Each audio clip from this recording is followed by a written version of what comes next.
La colonisation a créé à l'Afrique des besoins dont elle ne peut pas produire, elle ne peut pas s'en passer. Donc elle ne peut pas se séparer de l'Occident. Et ceci mis de côté d'ailleurs, qui peut être chez soi actuellement?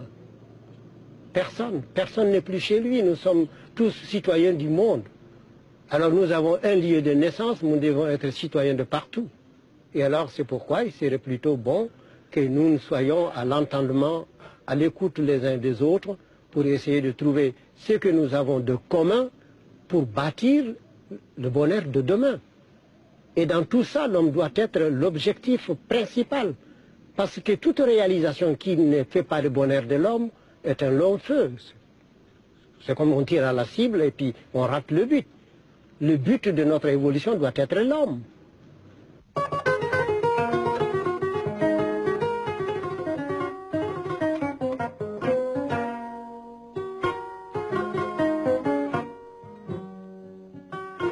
La compréhension n'est pas la même en Europe qu'en Afrique.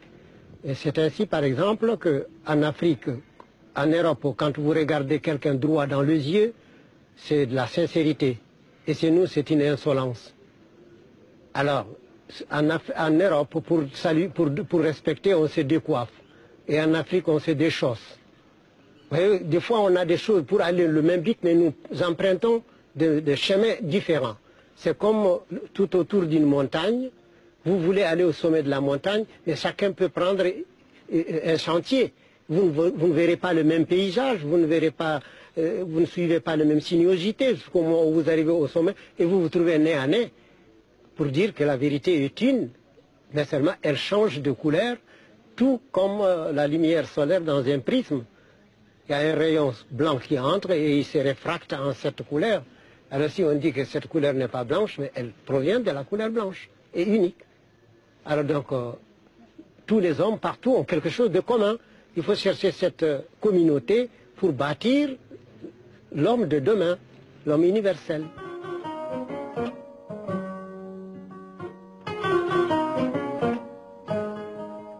Il faudrait que la tradition occidentale se considère comme une des rails du chemin de fer et que la tradition africaine se considère comme l'autre. Alors les deux sont nécessaires pour que la locomotive se déplace.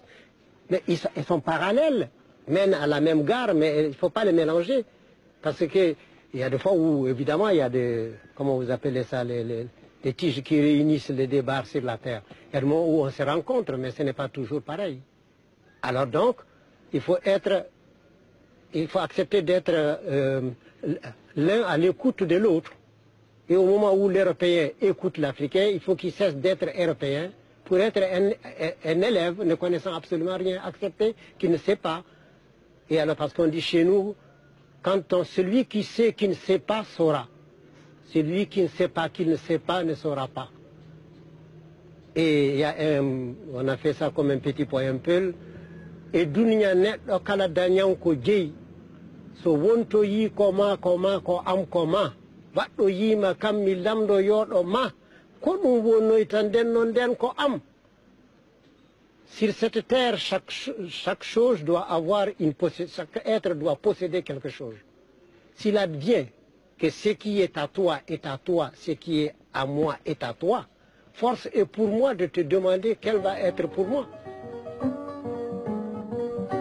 Pour moi, il y a deux sous-développements.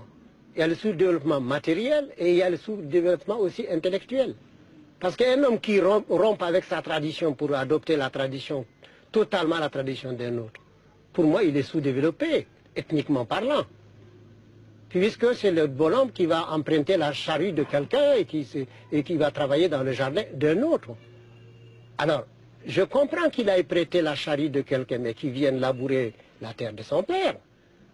Ce serait beaucoup plus profitable pour lui. Et alors donc, il y a le sous-développement matériel et le sous-développement culturel. Et or, l'Afrique n'est pas culturellement sous-développée, mais elle n'a pas eu le moyen de s'exprimer.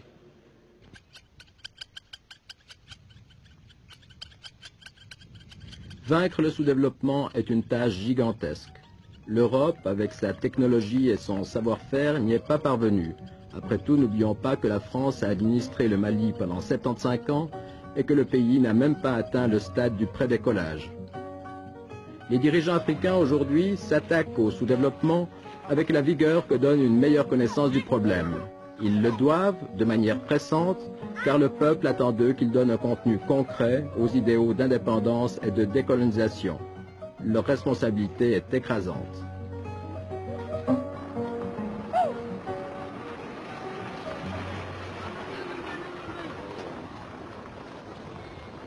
On dit chez nous que pour mener un troupeau de 1000 têtes, il vous faut un bâton.